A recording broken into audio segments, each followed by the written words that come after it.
I came across a quote this morning from Nadia Bolz-Weber. Just this morning I read this, and I love this quote, in part because I feel like it speaks to me, and maybe it will to you too. She said, "I need a God who is bigger and more nimble and mysterious than what I could understand and contrive. Otherwise, it can feel like I am worshiping nothing more than my own ability to understand the divine." For a lot of years, I expended a lot of energy trying to make and uphold certain claims about God, as though I had any ability to define God. As I've aged, I've realized that none of us really know anything about God. There are things that we believe. There are things that I even believe very, very deeply. But that's not the same thing. That's not the same thing. It's not the same thing to say that I believe deeply that Jesus is the incarnation of God. It's not the same thing to say that. It is to say that I know, that I have evidence, that I can prove. Because the truth is that none of us can do that.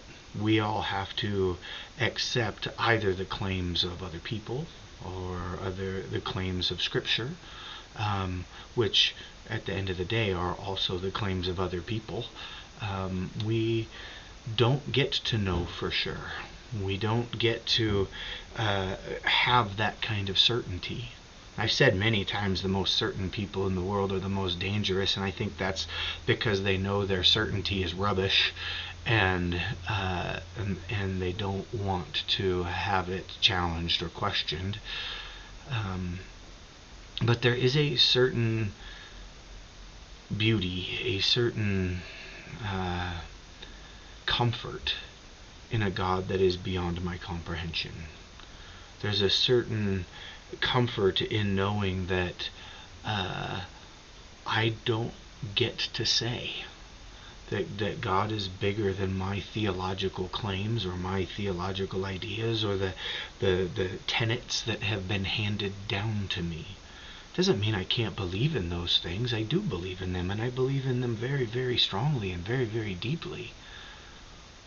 But I also think there's great value in recognizing that God is not something that can be boxed in.